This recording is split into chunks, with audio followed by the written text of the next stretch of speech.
Number 9, I take a metric at the beginning of the Joji experiment, a measure of hope. 1 to 10, where are you? Hopeless to hopeful about the human condition right now. And I had no idea how people would react to this conversation I was going to plant in their lap for 4 hours. I thought, well, I need a metric, right? My 30 years teaching metrics. I want some measure of, I want to know if we're moving the needle on hope. Because my son's existential hopelessness was like pulling back. Not sure I want to be here. And you know, for every person I've shared that with, there is almost a universal awareness that we are pulling back. We are not fully here. We are numb. We are numbing ourselves to a lot of what's happening because it's too much. Our nervous systems can't handle anymore. We are at a neuro-emergency state of being right now. A friend of mine shared a statistic, and I haven't been able to find the replicated study, but just hold it in the storytelling nuance of feel for whether this feels possible or not, and allow for the experience of a child over the last few years, their lens of perception. So the number goes something like this. Pediatrician up in Oregon was sharing with a friend that there was a time when his practice was about 10% of his patients had a diagnosis of anxiety, depression, some kind of mental illness. It was a pretty harsh bucket, very limited in our perception of what belonged in that bucket. So maybe even missing some of the larger, more nuanced signs of disengagement from children. But fast forward into now, he's the arbiter of that subjective lens. He says now his practice is about 65% has some co-diagnosis or cascading diagnosis, like seeing the depression has led to a cutting behavior, has led to a suicidal ideation, has led to aggression, has led to, like 65% of our children in that pediatricians now normalize that for different parts, whatever that number is, that big a shift. Think of the reverberation of that, of the well-being of our human species over the next few generations. We're in trouble. Our children are in trouble. We are in trouble as a human species. Like this mass shootings, this anti-fellow human belief systems that are being weaponized, politicalized, gamesmanshiped to the highest degree of fear, ratcheting people up to such a dysregulated state that almost becomes the addiction to stay in that dysregulated state for so long that you don't even know how to get out of it. You don't know how to self-soothe. You are soothed by the coagitation of beliefs. And that is a clear indicator that our dysregulated communal nervous system is now at a self-annihilation, mutual destruction, acting against our own enlightened self-interest, acting against our own species imperative of love and connection. So we this dissonance, this disconnection from self is about as far down the rabbit hole as we can physically tolerate. Going back to my childhood, we fail to thrive without love and connection. And I knew that, but it was so hard for me to feel it. It was so hard for me to accept it, to appreciate it, to allow it, to give it attention. Like you have to love loving yourself. It has to be the greatest love affair of all. So the storytellers will bring us home, right? Truth will become lies, lies will become truth. The storytellers, the story we're willing to tell ourselves about this moment, that it's an invitation to collectively consent to the human experience, to breathe together, to come together, to Joji up, to Joji fucking time, to bring our children front and center, to breathe with them, to slow down. Man, I can't wait to be in a classroom where at the top of every hour, everybody just slows down, take a breath, and maybe the teacher gives them a whole minute of 4 and 6. 4 in, 6 out. And the nuclear fission of our electromagnetic coexistence is a complete reboot back to our source code of love. We just take that malware of fear, we just transmute it with every breath. We just keep removing it from our awareness. Take that breath together. All that fear gets loved. Just like with a toddler who's out of control, you just hold them, co-regulate them. You hold your own frequency of trust and allowance and grace for that moment, that this is part of them coming into knowing how to self-regulate. Our co-regulation creates the map to self-regulation. Most of us will not master self-regulation until we get to that last 10%. So we start, I'm just going to plant a seed now. The Shameless Healing Bridge starts with us in a very dysregulated state, where we are now. And it maps to self-regulation. And there are so many beautiful co-created movements, and then individually orchestrated acceptance that we are engaging in, this balancing between the old story and the new story is the healing love story.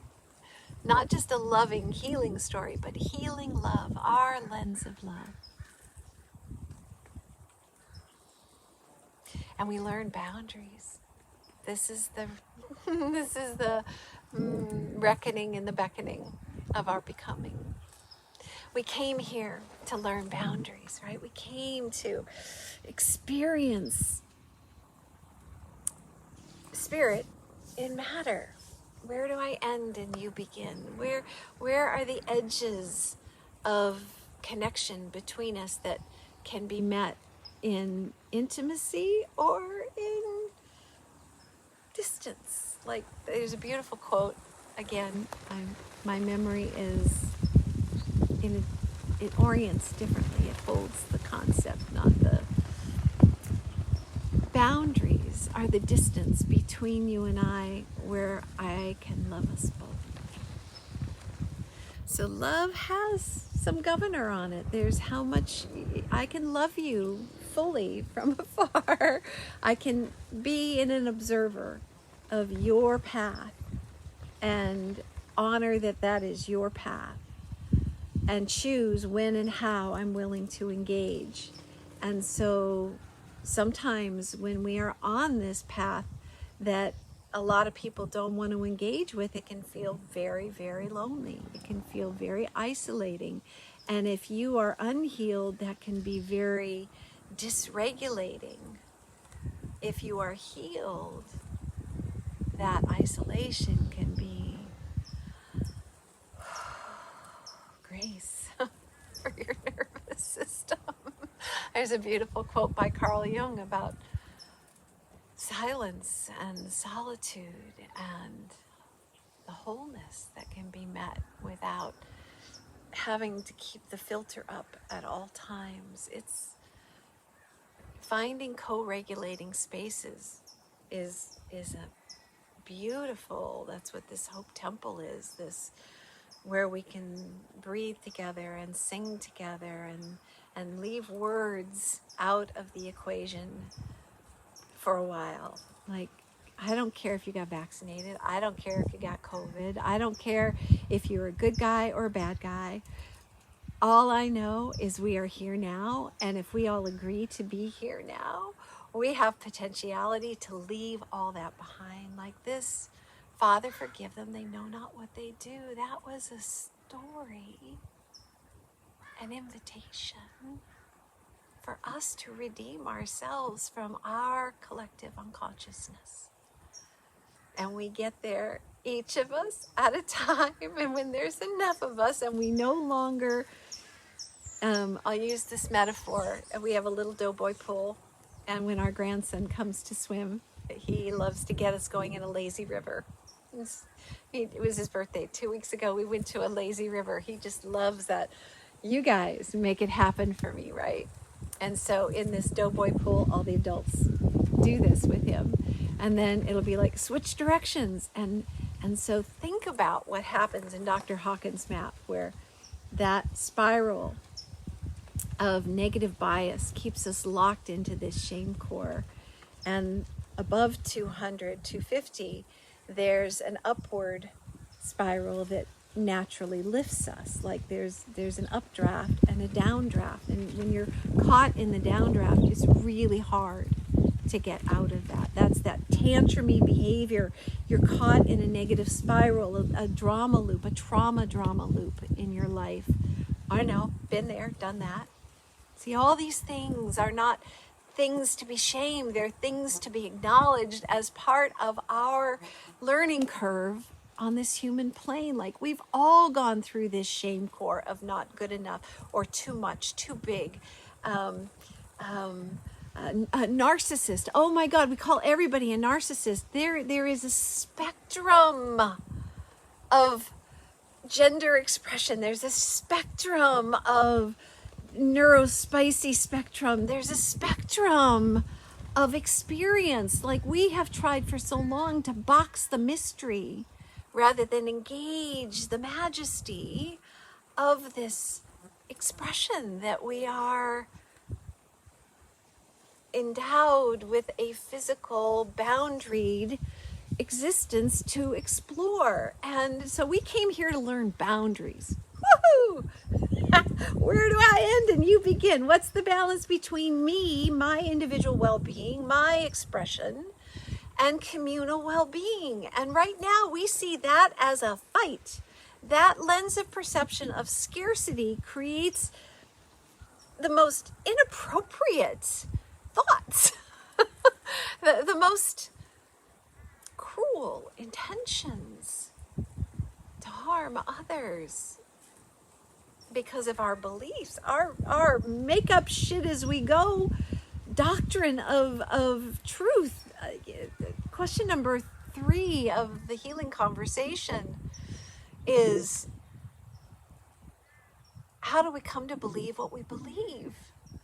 And then I'm going to add a layer on top of that about what we believe. Why do we believe what we believe is so perfectly formed that we're unwilling to analyze and examine our beliefs, to fact check our fears? If our beliefs are cemented in fear of other or fear of an outcome, that goes against our biology.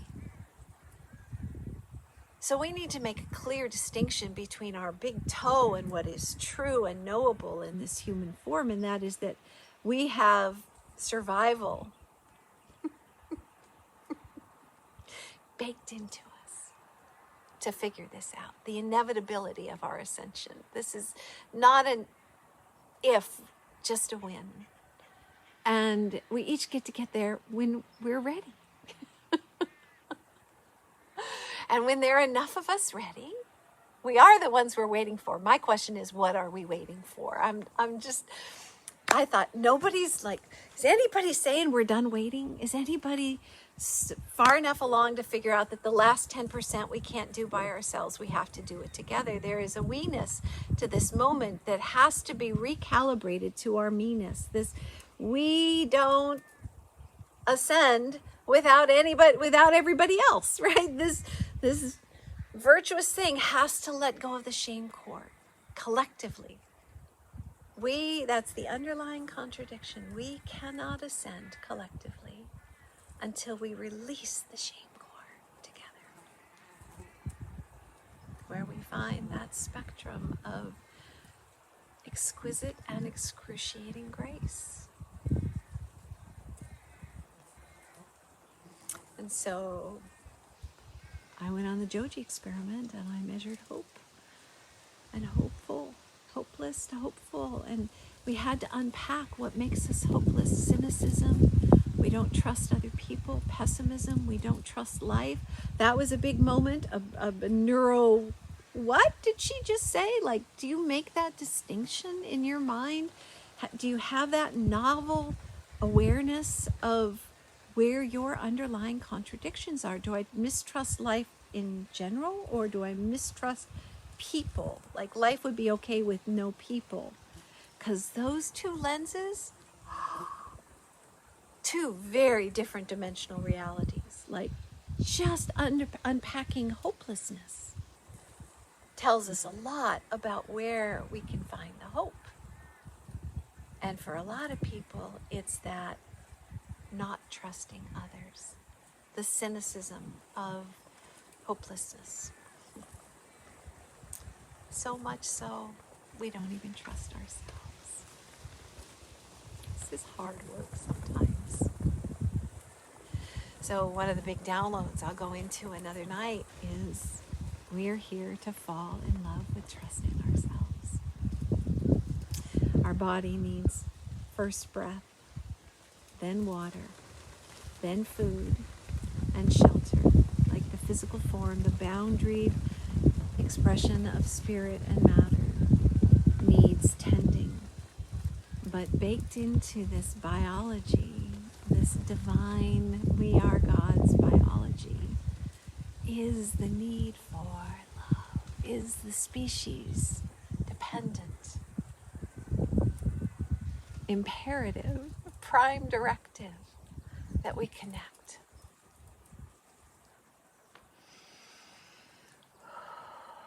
With breath, bringing all of that yes to the moment. And when you see it happening around you, you have a Joji moment. Children are having Joji moments, reset on the nervous system, the communal nervous system starts to go, oh, there's some more people that are trying to do the right thing, or trying to close the gap between knowing better and doing better. We're not going to get this right. We're not going to get it perfect, but we have to start now because it's a 3-generation movement. These maps will take a long time to execute, because we don't even imagine that they're possible. We don't yet have the consciousness. It is an iterative Kaizen movement forward from this point forward. We have to decide what the metrics of well-being are for the human species on this planet. And by the way, our metrics of well-being are tied to this planet's metrics of well-being. There's no escaping that. So we become an asset in this balance sheet, this rebalancing of the me and the we. Up till now, we have overconsumed our share. We have put the emphasis on me and the identity of me. Call it a country, call it a culture, call it a religion, call it a point of separation for our oneness. All of the facets that have been making all of this so interesting and so perpetuating us toward this moment. The light and the shadow, the polarity, the full expansion of the cervix, opening up for our human story to come through. The polarity is just baked into it. We meet each other in our polarity, not in our unity, in our disappointment for the human experience. That's where we meet each other. What we believe about how we got here, or what we do next, we'll argue about that forever. So it has to be a Garden of Gethsemane. That's what I want to make this whole place into. Really green it up and wash our feet.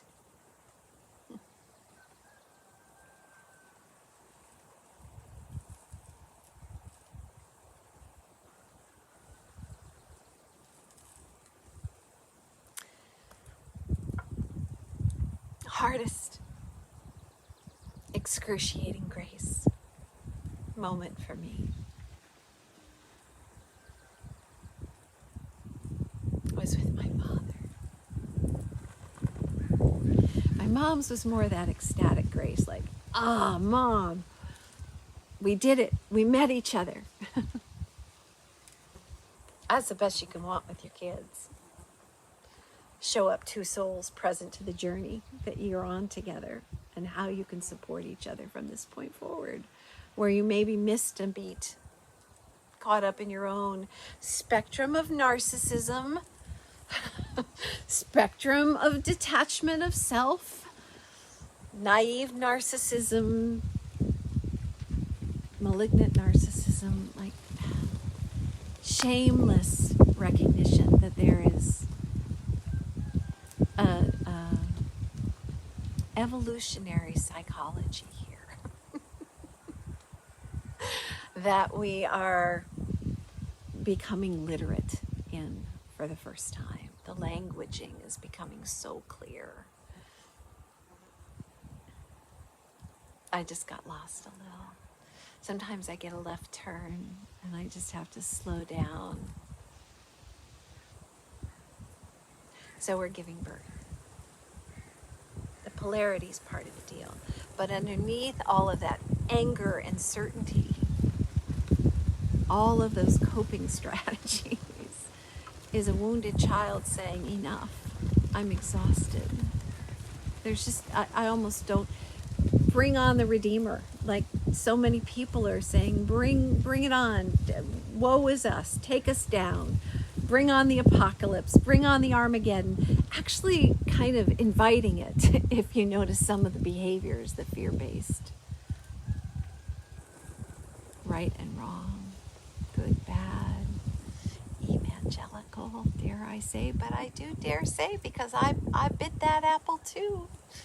I have been down that road of certainty, and I can tell you, it is a very ignorant place to stay. It is such a limiting belief. It goes against the prime imperative of our expansion as a species to figure out love and connection. Love and connection, love and connection, love and connection. We're here to love and be loved. Our biology tells us we fail to thrive. We die without it. We kill each other without it. Our expansion, our love only knows expansion. Source code language.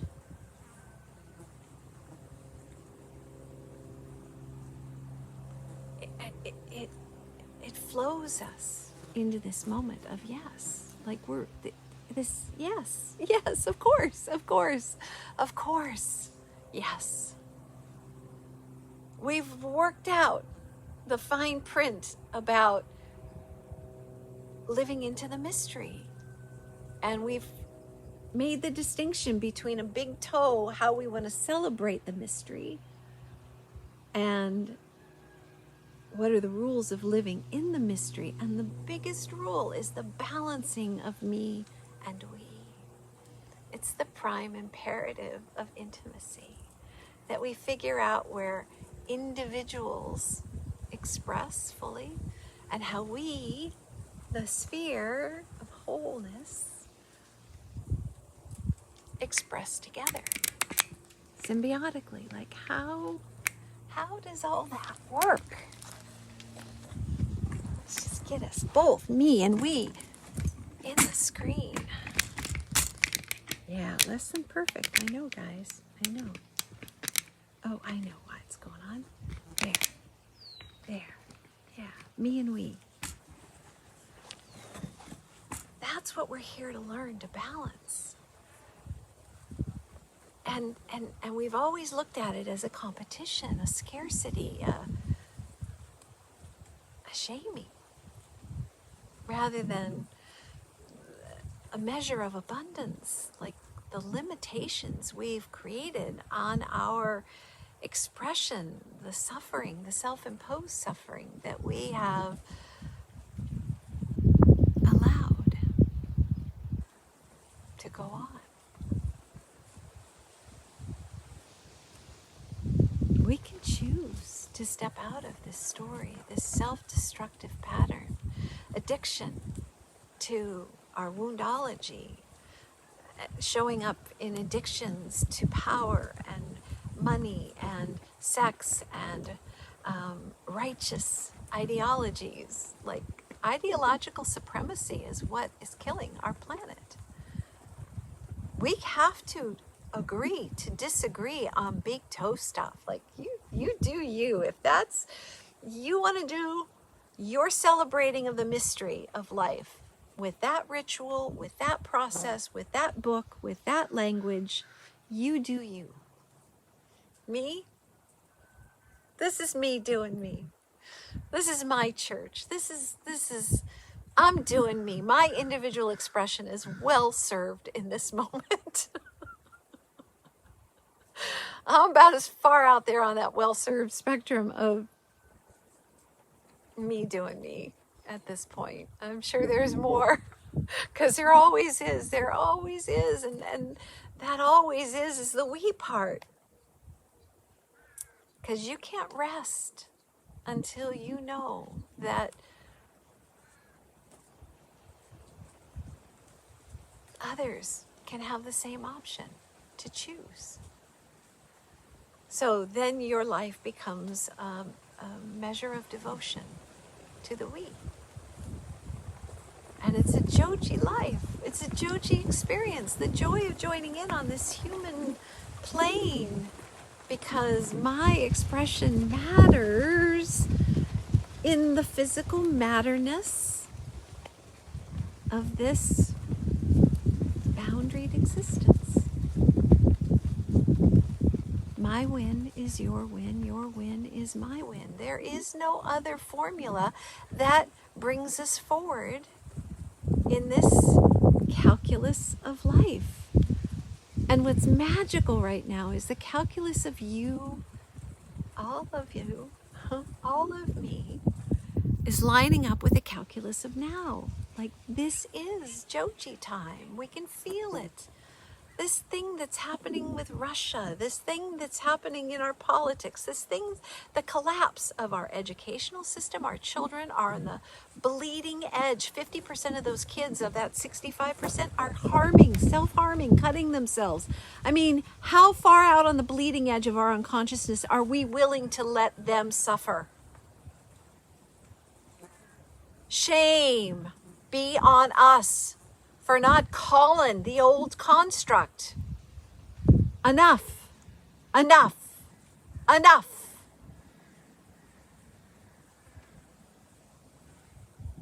This is the elder, the ancestors, speaking, saying enough. The Esalen are the medicine of this land that we're sitting on, and I will tell the whole story of the ancestor stones, the rock people as they're known, and how this place came to be. They just came to life. Oh, there's a lot of channel opening up right now, and I think that's true across the planet. There are people just lighting the fuck up right now. When I did the Joji experiment, I hope at the beginning and hope at the end. And we moved the needle in some groups by 15, 20%. That was inspiring. I was like, dang, 15, 20% increase in hope. That's noteworthy. When my world of metrics and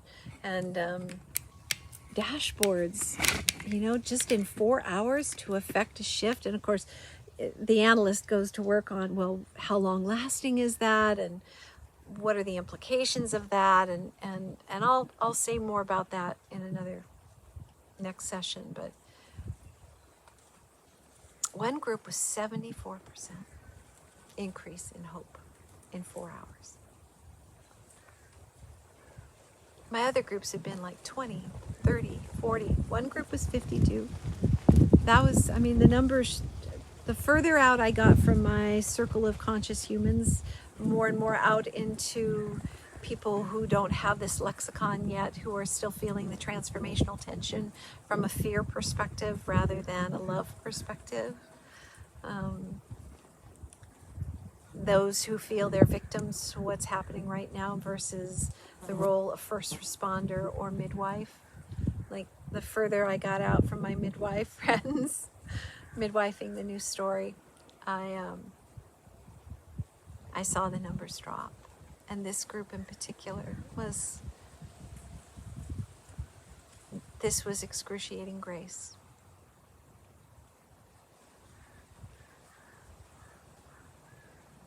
Because of the boundary violation.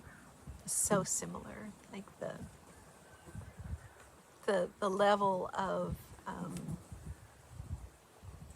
deep somatic wound that so many of us are carrying. This excruciating grace is tricky stuff. And this one woman, she had the lowest score, like a 2, and she finished like at an 8.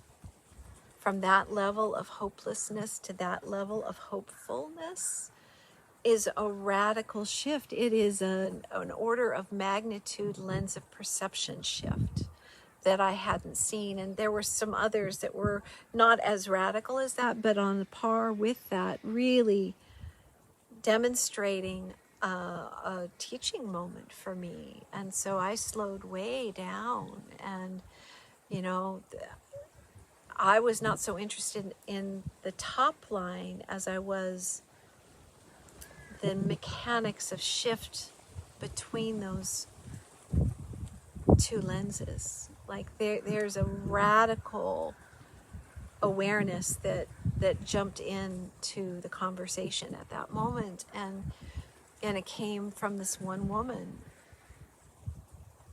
Now, let me set the tone. There were only women in this group. It was an LGBTQ gathering, a Venus Envy gathering with my dear sister, Bodhi Shakti, and she had invited me to come in and do the Joji experiment with her lesbian sisters.